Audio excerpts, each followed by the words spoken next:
ayan po. Pupunta kami ngayon sa evacuation center para pumamigay ng tubig. Mga inumin nila.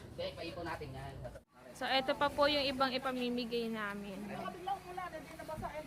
So, ayan po. Amigo, parang ano sa ano ko sa ilong ko. So, ang laman niya is tasty. Tsaka mga noodles. Ayan. Pagkain. Babasa ito. So, ayan po. Nagre-ready na kami. Nakasakay na ako sa sasakyan. Dadala kami ng isa para dito yung ibang tao. Tapos, ito yung isa. Marami yan. Puro laman yan ay mga pagkain na pamimigay. Tapos, ito yung truck na isa. So, laman yan puro tubig. Yan. So, sa akin, laman puro tao. Yung mga mamimigay mamaya. So, ayan. So, antayin lang. Mag-ready-ready lang. Tapos, punta na kami. Ang una pupuntahan ay sa Santo Tomas, sa PUP. Doon kami mamimigay ng mga ibang pagkain tsaka itong tubig, no? So, ayan. Ready na ako.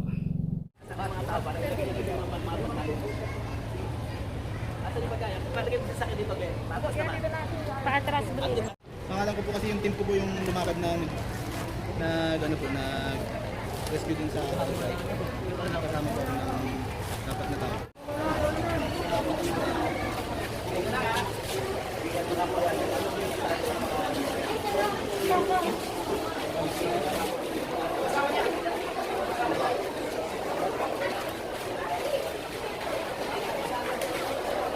Yung po mga instruct na pinagka dahil mo pa rin mo sa ano si Kapatid.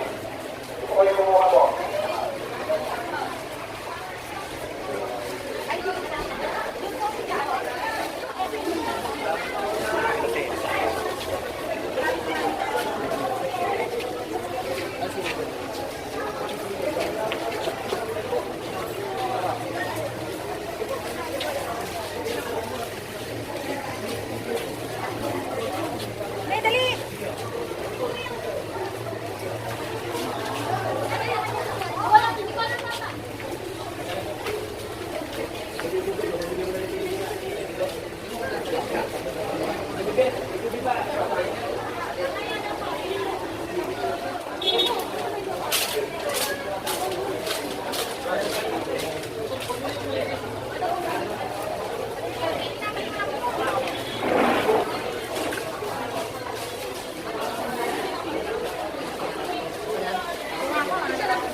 Yung iba rin naman magkaroon.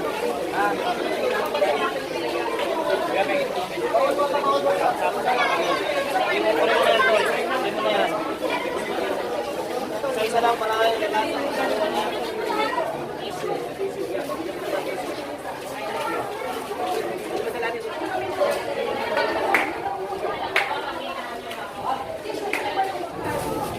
Ayan po, napamigay na po namin yung aming tubig tsaka mga groceries po na galing po ng tatay nila. Kapoon, iiwan namin yung ibang lagayan kasi wala silang lagayan.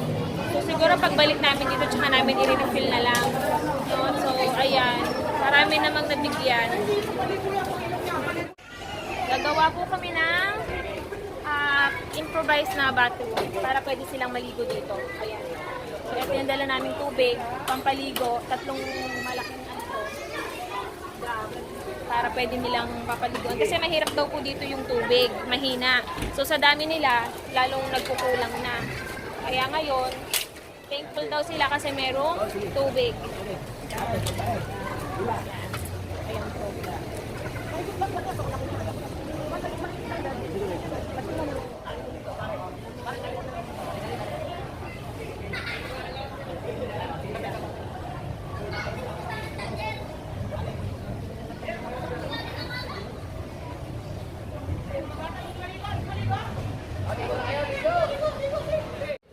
Libreng ligo.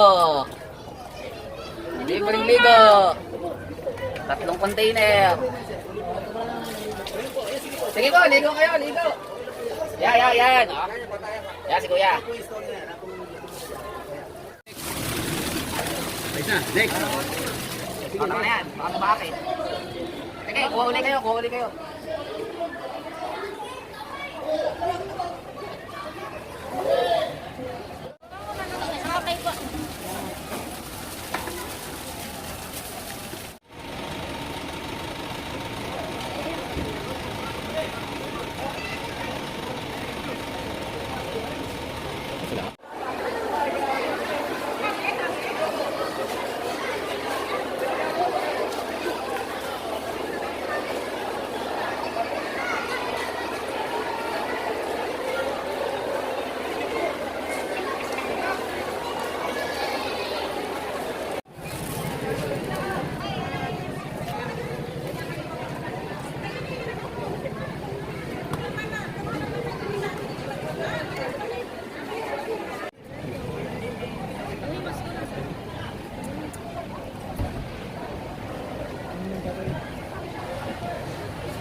Yung po meron din mga evacuation centers.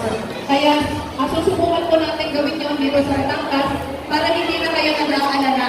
Marami po yung hindi nakakatulong kasi yung problema yung mga hayop na nag-iwan.